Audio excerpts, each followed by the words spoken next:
जो है today's topic is our common humanity के बारे में दलाई लामा का क्या पर्सपेक्टिव था, उनका क्या व्यू था, वो बता रहे हैं इस चीज़ में, है ना।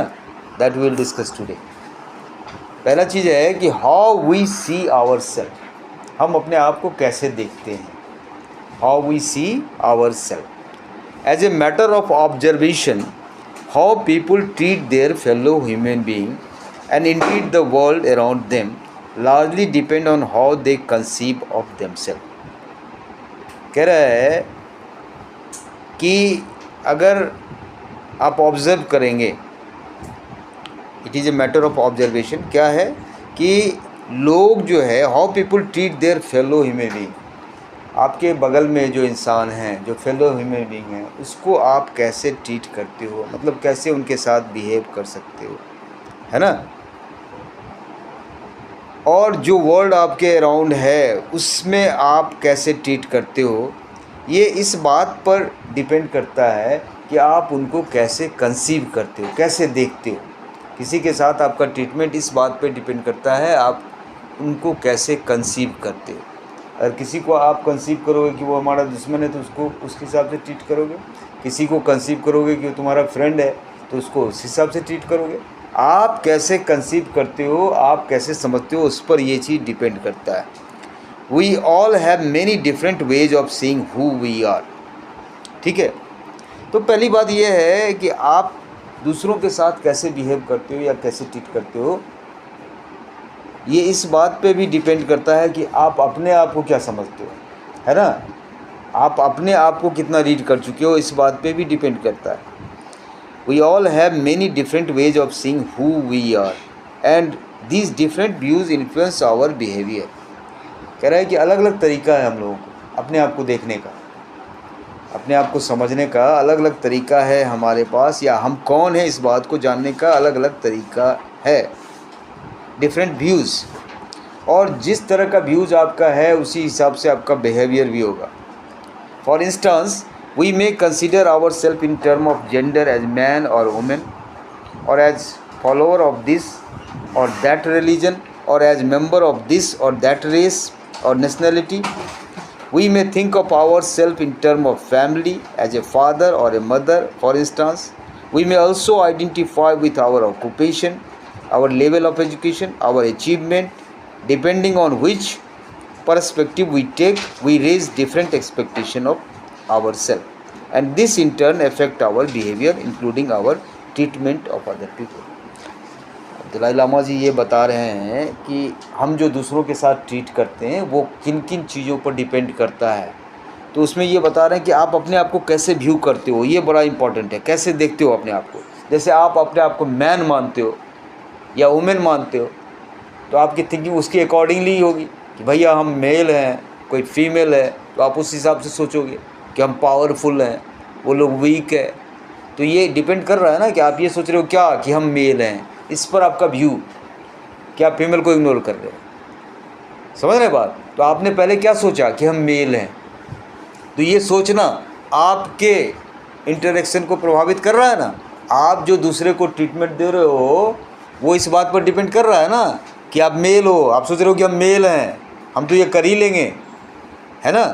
तो ये सोचना कि आप मेल हो ये आपके ट्रीटमेंट को इफेक्ट कर रहा है। अगर ये आदमी नहीं सोचेगा कि हम मेल नहीं हैं, हम तो नॉर्मल इंसान हैं भैया, जो हैं सो हैं, तो इसका बिहेवियर कुछ और होगा, लेकिन आपका बिहेवियर कुछ और होगा फीमेल से के प्रति। क्या तो हम मेल हैं, हम पावरफुल हैं, है ना, ये आप सोचने लगोगे। तो ये आपको ये फैक्टर्स जो है इन्फ्लुएंस करेगा कि आप अपने बारे में कैसे सोचते हो, कि आप मैन हो, वुमेन हो, या फिर आप सोचते हो कि नहीं I am the follower of this religion, मैं बुद्धिज़्म का फॉलोअर हूँ, मैं हिंदुइज्म का फॉलोअर हूँ।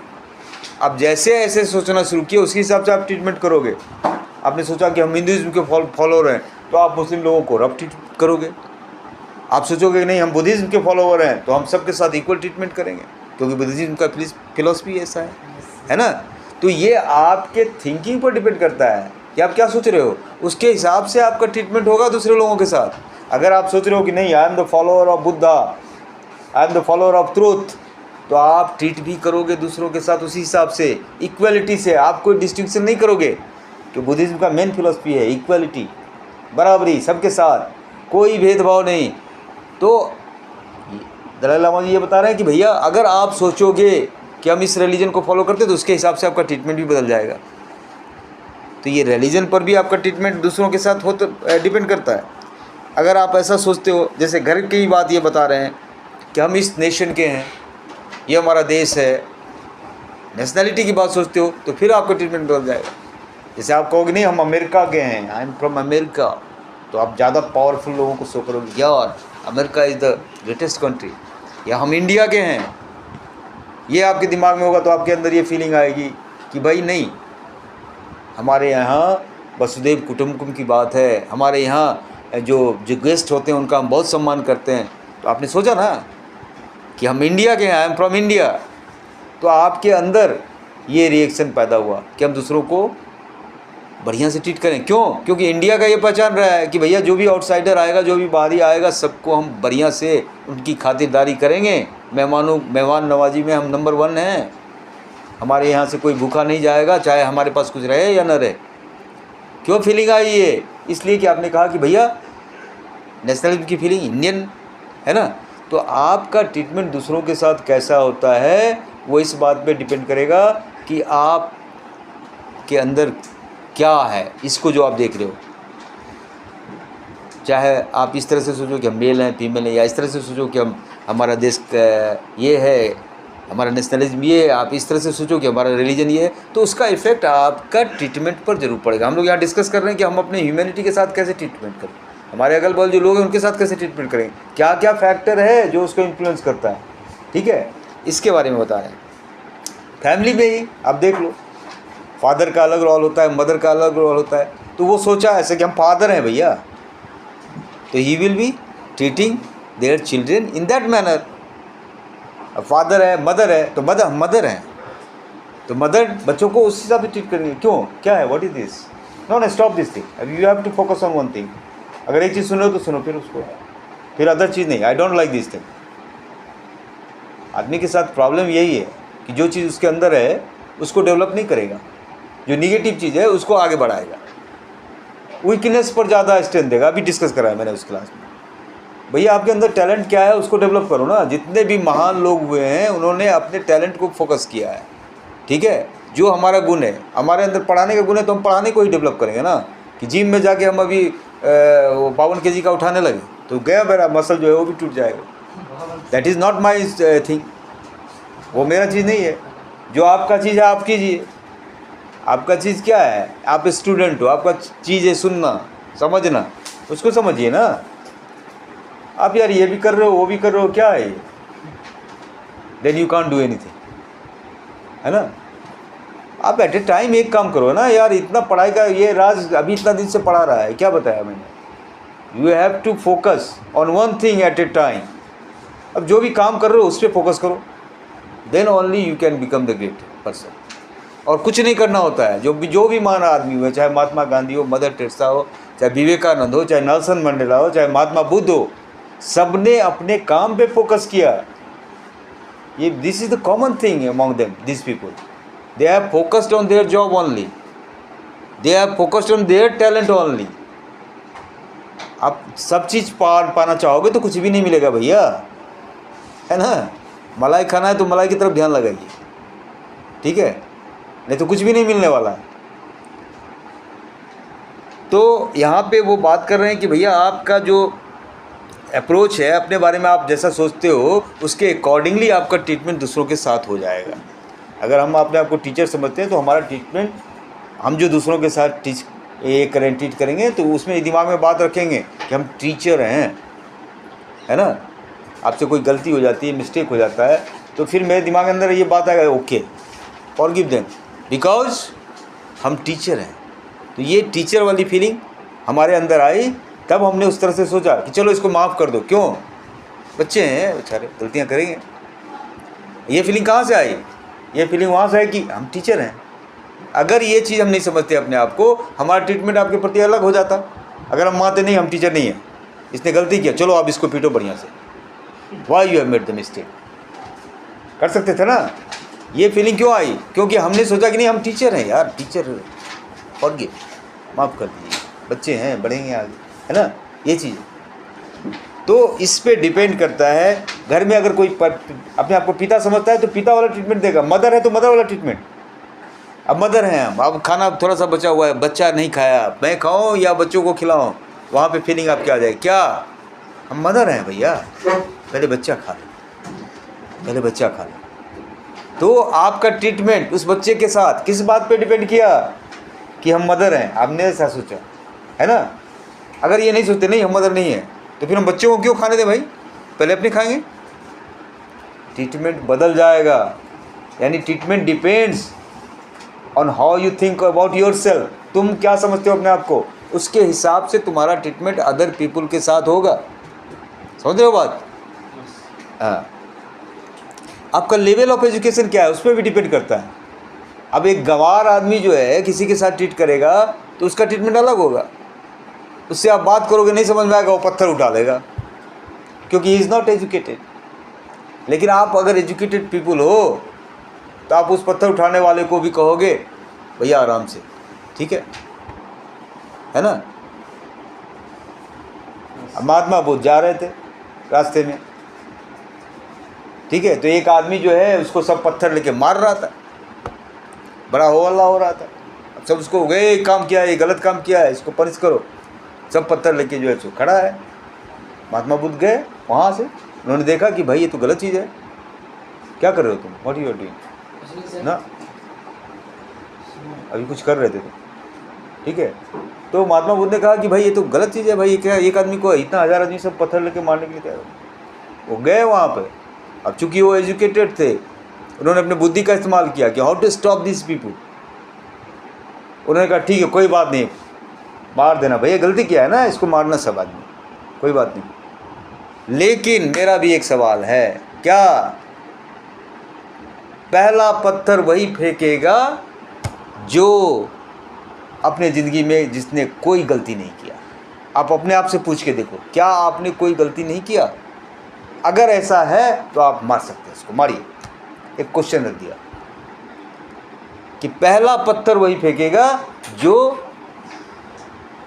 कभी कोई गलती नहीं किया लाइफ में, तो वो फेंक सकता है पत्थर। अब सब सोचने लगा कौन ऐसा था उसमें जिसने गलती नहीं की। गलती तो सब करते हैं, गलती तो सब करते हैं, कुछ ना कुछ गलती तो सब करते हैं। गलती करना ही ह्यूमन बीइंग है और गलती से सीखना ही ह्यूमन बीइंग है। बात समझ रहे हैं? फिर किसी के पत्थर वाले हाथ बढ़े ही नहीं, तो वहाँ उन्होंने अपने एजुकेशन का, अपने बुद्धि का, अपने विवेक का इस्तेमाल किया। तो कैसे ट्रीट करोगे दूसरे से, ये भी डिपेंड करता है, आपके एजुकेशन पे भी डिपेंड करता है। आप गवार हो, नहीं पढ़े लिखे हो, तो आप उस तरह से ट्रीट करोगे। और एक पढ़ा लिखा बंदा होगा, उसका गेस्चर अलग होगा, ठीक है। एक आम आदमी जैसे किसी कोई गेस्ट आएगा उसको ट्रीट करेगा, और गुरुजी जाएंगे तो गुरुजी दूसरे तरह से ट्रीट करेंगे। क्यों? Is a educated person, he understand the thing, तो वो उसको हिसाब से लेंगे। बात समझ रहे हैं? तो ये डिफरेंस हो जाता है। तो वो जो चीज़ है, आपका अचीवमेंट भी, आपका लेवल ऑफ एजुकेशन भी, ये सारा चीज़ जो है आपको दूसरों के साथ आप कैसे बिहेव करोगे इसको इन्फ्लुएंस करेगा।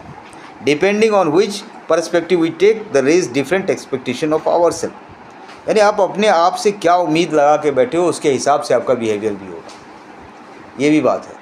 आपने उम्मीद लगा के बैठा, अरे यार मैं वहाँ जाऊँ तो मेरे को अच्छे से कुर्सी पर बिठाए, अच्छे से खाना पीना दे। अगर आपने एक्सपेक्टेशन लगा के गया हुआ है ना, उस पार्टी में कोई पूछ ही नहीं रहा आपको, आपने एक्सपेक्टेशन रखा हुआ है कि नहीं हमको तो अच्छा से ट्रीट करा, तो फिर आप क्या करोगे? लड़ाई झगड़ा करोगे कि भाई हमको बुलाया क्यों तूने, जब खाना ठीक से नहीं दे रहा है तो। क्योंकि आपके एक्सपेक्टेशन वैसे थे, आप सोच रहे थे कि हमको अच्छा कुर्सी देगा, अच्छा खाना पीना देगा, तो आपका एक्सपेक्टेशन पूरा नहीं हुआ तो आप फाइट कर रहे हो। तो आपका ट्रीटमेंट उनके साथ कैसा था, वो इस बात पर डिपेंड कर रहा है कि आपकी एक्सपेक्टेशन क्या थी, आप अपने बारे में क्या सोचते हो, उस पर डिपेंड करता है कि how you treat with other people. Simple सी बात है। एवरीवन हैज़ हिज और हर ओन सेपरेट आइडेंटिटी। हर किसी का अपना एक अलग पहचान होता है। अब जैसे इनका है भाई साहब का, बुद्ध चुनो का, क्या चुन रहे हो यार? एक अलग पहचान है। म्यूजिकल मैन है, उसका एक अलग पहचान है। हाँ, कभी कलम मत चुनो, अभी कान चुनो ताकि सुन सको, ठीक है? सुनने की बात है ना।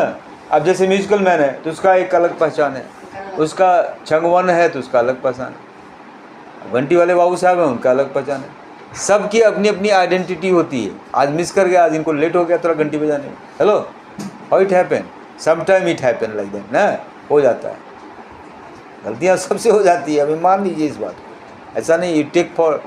मैं सोच रहा था कि कैसे हो गया 9:45, ये तो कभी मिस करने वाला आदमी नहीं, कैसे मिस करा। मैं सोच रहा था उस क्लास में बोल रहा था, मैं बोला 9:45 में यार घंटी बज गई होगी, मैं शायद पढ़ाने में बिजी था इसलिए मेरे को पता नहीं चल रहा है। बोला नहीं सर नहीं बजाया। हम बोले हो ही नहीं सकता यार, घंटी मैन कभी फेल कर ही नहीं सकता। मैं उधर बोला उस क्लास में, बाद में देखा इसको दौड़ते हुए जाते हुए। तो हर किसी के अंदर कुछ न कुछ होता है, गलतियां हो सकती हैं, ये मान के मत चलिए 100%। अब ये आदमी सब दिन आशीर्वाद आज दिया ही नहीं, आज भूल गया, अब क्या कहेंगे उसको। इसका दिमाग होगा कहीं पे कि आज तो गेस्ट आने वाले हैं, है ना, वही था ना दिमाग, डॉक्टर साहब लोग आएंगे जाएंगे क्या, वही दिमाग लगाए हुए है कि नहीं। तो हर आदमी का एक अलग पहचान होता है सबका। Because of this it is of primary importance in any attempt to develop a genuinely universal approach to ethics, to have a clear understanding of what unites us all, namely our common humanity.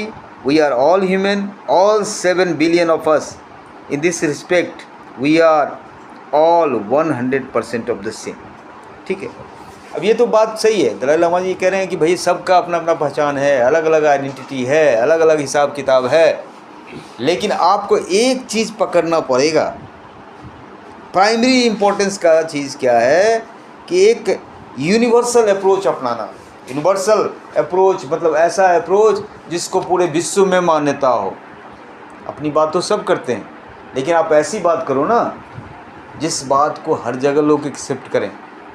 तो आपको humanity की बात करनी चाहिए।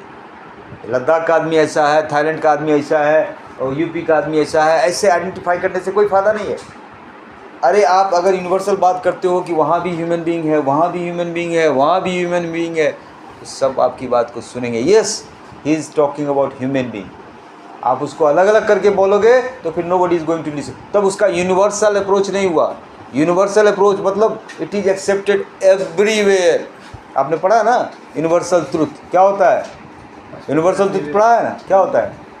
सूरज पूरब में उगता है, सूरज किधर उगता है, ये यूनिवर्सल ट्रुथ है ना।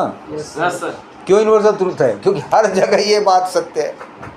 ऐसा नहीं है कि चाइना चले जाओ तो वहाँ पश्चिम में उगता है, वहाँ भी पूरब में ही उगता है। बात समझ रहे हैं। ऑस्ट्रेलिया चले जाओ वहाँ भी पूरब में ही उगे, तो वो यूनिवर्सल है, यूनिवर्सल ट्रुथ है, हर जगह वो सत्य है। तो आप ऐसा चीज़ बोलिए जो हर जगह सत्य हो, तो लोग आपको एक्सेप्ट करेंगे।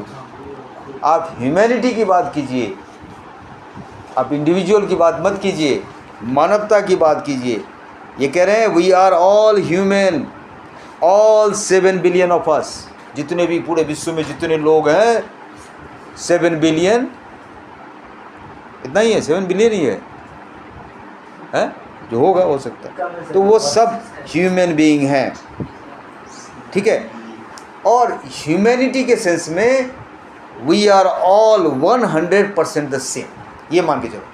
जहाँ तक ह्यूमैनिटी की बात है तो सब एक है, 100% है, सेम ह्यूमैनिटी।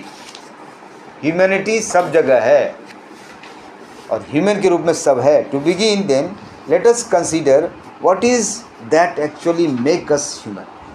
अब जब हम ह्यूमैनिटी की बात करते हैं तो हमको ये सोचना चाहिए कि भैया क्या चीज़ हमें ह्यूमन बनाता है, ह्यूमन बनने के लिए क्या क्या चीज़ चाहिए, ह्यूमन एलिमेंट होने के लिए क्या क्या चाहिए। ठीक है, well first of all it is our simple physical reality, this body of ours made up of so many parts, bones, muscle, blood, so many molecule, atom and so on. पहला चीज़ है ह्यूमन बीइंग का जो हिसाब किताब है, physical part, physical reality. Physical reality क्या है कि आप क्या चीज़ से बने हो, हड्डी से, मांस से, खून से, यही सब मिल करके बने हो ना आप। ये तो फिजिकल रियलिटी हो गया कि आपके अंदर इतना सारा पार्ट्स है, बोन है, मसल है, ब्लड है, सो मेनी मॉलिक्यूल्स है, एटम्स है एंड सो ऑन। ठीक है, At the basic material level, there is no qualitative difference between the matter that makes up a human being and, for example, the matter that makes up a lump of rock. Physical level में अगर जाओगे तो ये कह रहे हैं कि भैया कोई अंतर नहीं है, कोई अंतर नहीं है। क्या चीज़ में? कि आपका शरीर कैसे बना है? तो हड्डी से बना है, खून से बना है, मसल से बना है। उसी तरह से लंप ऑफ रॉक, चट्टान, वो भी मॉलिक्यूल से बना है, वो भी मैटर से बना है। तो फिजिकली अगर जाओगे तो कोई अंतर नहीं है आपका चट्टान में और आप में, कोई अंतर नहीं है, एक तरह से समझ लीजिए, क्योंकि वो भी मैटर से बना है, वो भी मॉलिक्यूल। समझो समझो। और इस तरह के ये मत करो sign, you don't need to pass this way. If you are not able to understand, ask me. लेकिन जब मैं पढ़ा रहा हूँ, जब मैं बता रहा हूँ ना, तो दिस इज़ क्वाइट इम्पॉर्टेंट। आप कम से कम कोशिश तो करो, 100% नहीं समझोगे, ये बात जानता हूँ, बहुत दूर की बात है, लेकिन आप 1% ही समझोगे तो वो भी बहुत चीज़। Dalai Lama was not a simple man, आपको मालूम है ना, सामान्य आदमी नहीं है, ये समझ सकता है, he can understand, because in that area, Ladakh area, he used to come there ना। हाँ भाई सर, तो आप उसको उस सिंसियरिटी के साथ समझिए कि बहुत इंपॉर्टेंट बात बता रहे हैं।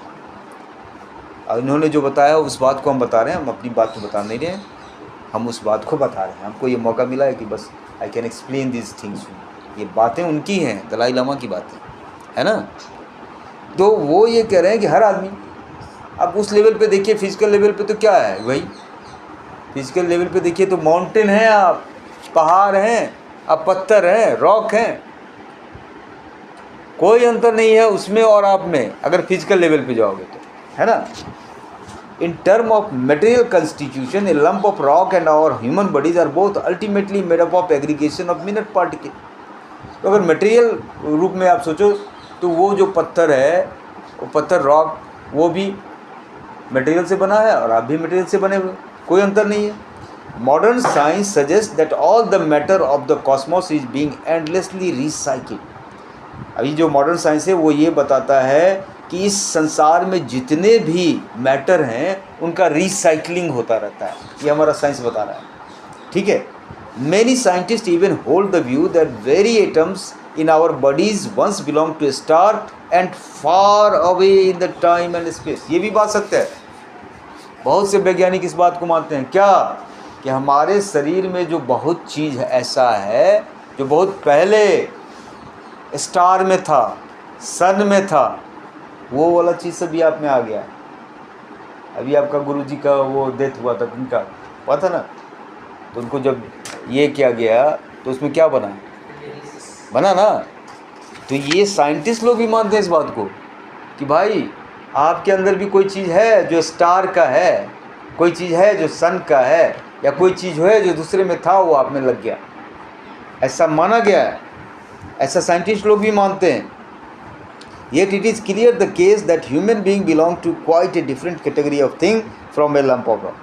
अब ये बात तो है, lump of rock मैटर से बना है, आदमी भी मैटर से बना है, ये चीज़ है, लेकिन ह्यूमन बीइंग उससे अलग कैसे है, ये बात तो है, ये अलग है ना, पत्थर तो नहीं है ना human being. We are born, we grow and then we die. हम लोग का जो प्रोसेस है वो क्या होता है कि हम लोग जन्म लेते हैं, बढ़ते हैं और फिर मरते हैं। We as do plant and all other animal, जितने भी प्लांट हैं और एनिमल हैं सब भी इसी तरह से जन्म लेते हैं, बढ़ते हैं और मरते हैं। However, unlike plant, we also have conscious experience. अब हमारे और प्लांट में क्या अंतर है? प्लांट में चेतना नहीं है, कॉन्शसनेस नहीं है, हमारे अंदर चेतना है, हम कॉन्शस हैं। We feel pain, अगर कोई हमें गलत बात बोलता है तो हमें दुख होता है, दर्द होता है। एंड वी एक्सपीरियंस प्लेजर, कोई अच्छा बात बोलता है, मीठा बात बोलता है तो खुशी भी होता है ना, आनंद भी आता है ना। This is the difference. Plant can not feel pain and plant can not feel the pleasure. हमारे अंदर ये अलग बात है कि हम पेन भी फील करते हैं, प्लेजर भी फील करते हैं। We are sentient being, what in the Tibetan we all call सेमडेन, ठीक है। हम लोग क्या हैं, सेंटिएंट बीइंग है, और तिब्बतियन भाषा में उसको क्या बोलते हैं, सेमडेन बोलते हैं। क्या होता है रे सेमडेन? हैं During one of my many discussion with my late friend and the neurobiologist Francisco Varela, we talked about what it is that distinguishes sentient from form of life from plant and form of life. ठीक है, हमने अपने दोस्त से बात की, उनके एक दोस्त थे neurobiologist, he was a good doctor. तो उनसे इन्होंने पूछा कि भैया क्या अंतर है कि सेंटिएंट फॉर्म, हम लोग जो कह रहे हैं कि हम लोग सेंटिएंट फॉर्म ऑफ लाइफ हैं, और प्लांट का जो फॉर्म ऑफ लाइफ, दोनों में क्या अंतर है? तो as I recall he suggested as a criteria an entity's ability to move itself from here to there. अब उन्होंने, और चूँकि न्यूरोबायोलॉजिस्ट हैं तो न्यूरोबायोलॉजिस्ट जो क्लियर कट साइंस के वे में बताएंगे कि सेंटिएंट बीइंग और प्लांट वे दोनों में क्या डिफरेंस है। तो उन्होंने कहा कि भैया एक अंतर है कि हम लोग मूव कर सकते हैं इधर से उधर, है ना, ability to move itself from here to there. हमारे अंदर ये एबिलिटी है कि हम यहाँ से वहाँ मूव कर सकते हैं, प्लांट के अंदर नहीं है ये एबिलिटी, प्लांट के अंदर ये एबिलिटी नहीं है। अब उससे क्या अंतर होता है?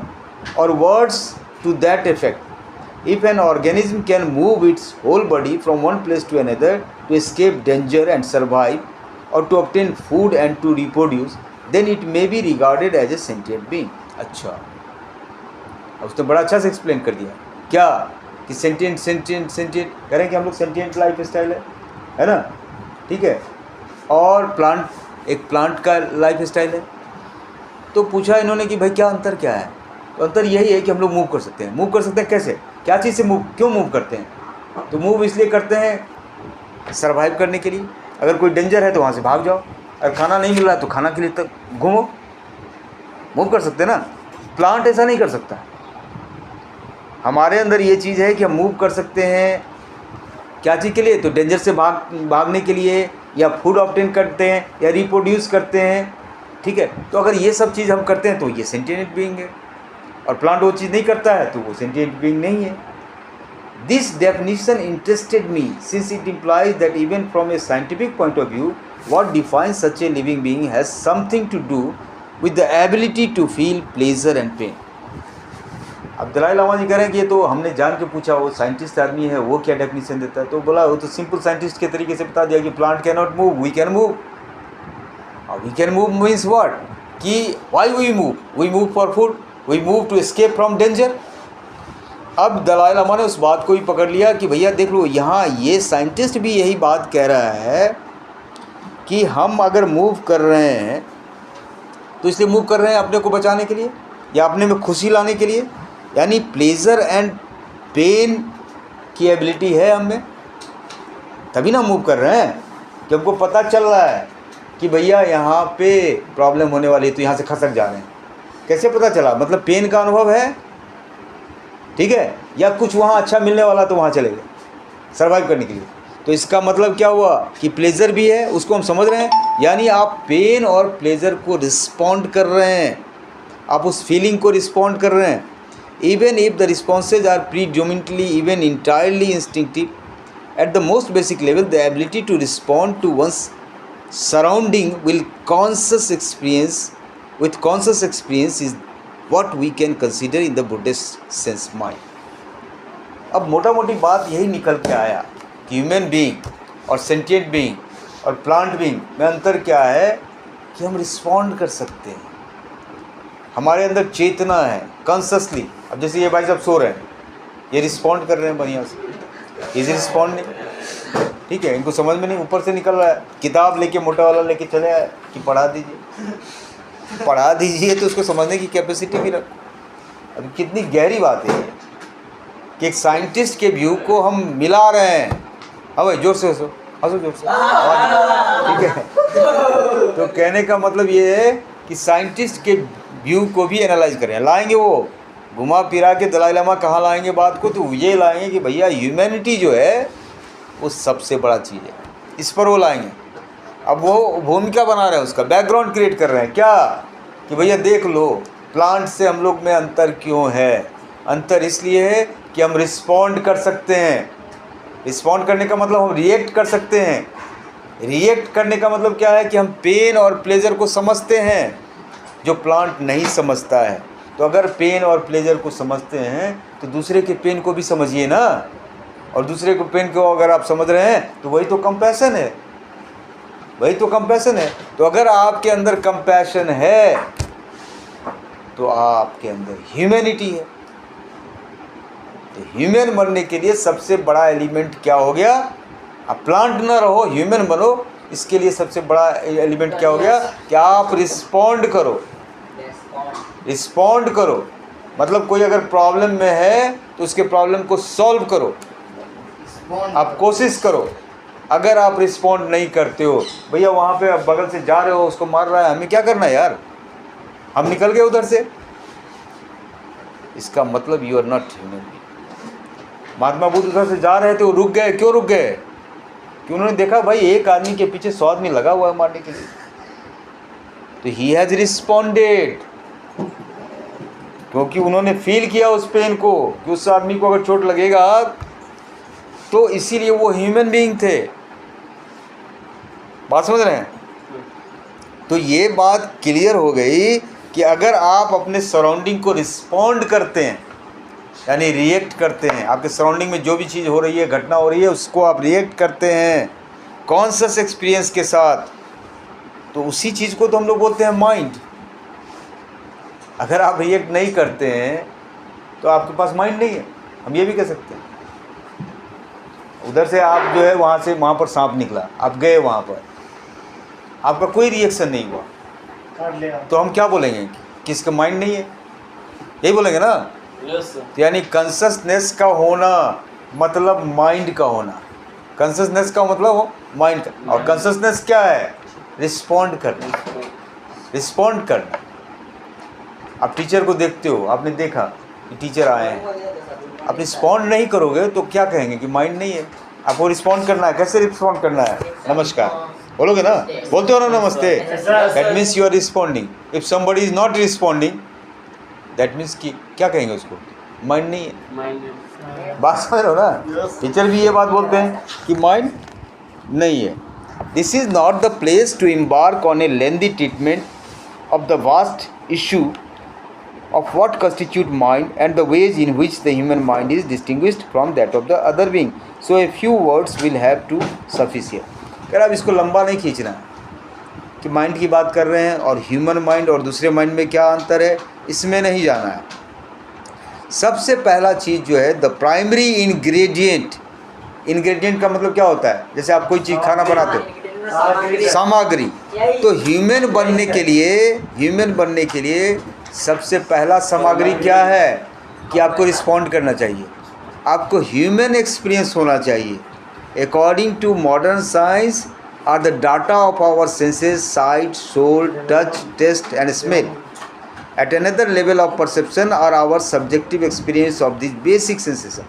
अब मॉडर्न साइंस आपको ये कहता है कि आपके पास सूंघने की कैपेसिटी है, आपको टेस्ट करने की कैपेसिटी है, आपको स्मेल करने की कैपेसिटी है, ठीक है, ये सब कैपेसिटी तो है आपके पास, ये बेसिक सेंसेशन तो है। लेकिन आप जब एक्सपीरियंस करोगे तभी तो आप उसको महसूस करोगे।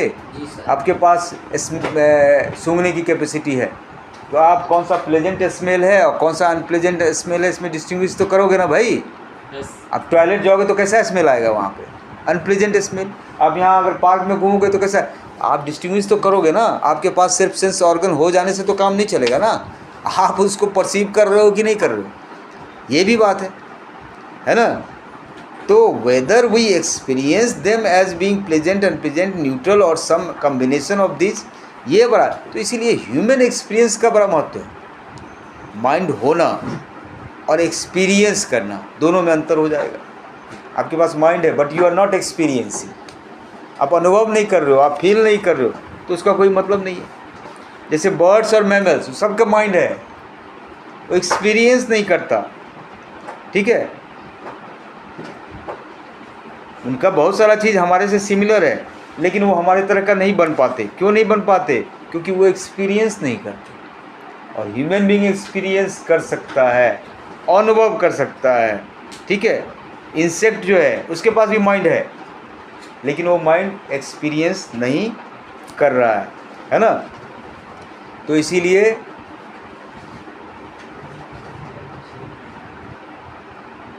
माइंड है लेकिन माइंड एक्सपीरियंस नहीं कर रहा। तो ह्यूमन बीइंग के लिए सबसे बड़ा चीज़ क्या हो गया? Human experience. एक्सपीरियंस क्या है? आप यहाँ से ताइवान जाते हो, हांगकांग जाते हो, क्यों ले जाते हैं? नहीं क्यों ले जाते हैं? गुरुजी अभी जो घुमाते हैं बच्चों को वहाँ नो, एक्सपीरियंस के लिए, ओनली फॉर एक्सपीरियंस। सर्वत्र विचरण। अरे यहाँ बैठे बैठे एक ही तरह का एक्सपीरियंस होगा ना, थोड़ा बाहर निकलोगे, बाहर की दुनिया को समझोगे, उसका अलग एक्सपीरियंस होगा। आप लोग यहाँ से कहीं बाहर नहीं निकलते, पहला दिन निकलोगे परीक्षा देने तो लगेगा अरे यार बाहर में तांगा देख लोगे, बाहर में वो ठेले वाले को देख लोगे तो ये क्या है? एक एक्सपीरियंस, चलो यार यहाँ है पकौड़ा जाके खाते हैं ना। तो अब पहला बार क्या लगा? एक्सपीरियंस अच्छा ऐसा भी है। अब बाहर निकले तब ना पता चला। तो इसीलिए ये बुद्धिज्म में जो बाहर घुमाने की बात है वो आपको एक्सपीरियंस कराने के लिए है, नथिंग एल्स। क्योंकि आपका पक्का तभी होगा जब आप खुद एक्सपीरियंस करोगे उस चीज़ को। कोई चीज़ को हम 1000 बार समझाएं उसका उतना इम्पैक्ट नहीं पड़ने वाला है। When you feel your self, जैसे बच्चा है, बच्चा को बोला भैया ओ करंट आ रहा है वहाँ मत छू, मानेगा ही नहीं वो। अब बता रहे हो उसको कि करंट है उसमें मत छू। एक बार जैसे धोखा से उसका हाथ पड़ गया, झटका लगा, फिर उसका देखिए नानी नंबर ये कि फिर वो कभी वहाँ जाएगा जाएगा ही नहीं वहाँ पे। क्योंकि उसको खुद का एक्सपीरियंस हुआ। हमारे कहने से उसको नहीं असर पड़ा, लेकिन जब खुद का अनुभव होता है, आदमी जब खुद गिरता है तब संभलता है। हमारे कहने से नहीं होगा। हम लाख कहेंगे बेटा वो रास्ता गलत है मत चलो, सर क्यों मना करें, एक बार देखते हैं चल के होता क्या है। अभी हम डिब्बा रख दें यहाँ पर बंद करके, इसको दे दें, इसको संभाल के रखना। अब इसके दिमाग में खुरापात जगेगा, सर ने क्यों बोला संभाल के रखना, देख लेते हैं क्या है ना। ये हमारी बात पे रिलाई नहीं करेगा।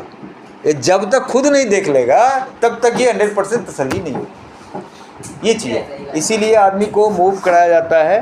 तो ये बहुत बड़ा डिटेल टॉपिक है। Will continue this topic in next class also, है ना। अगले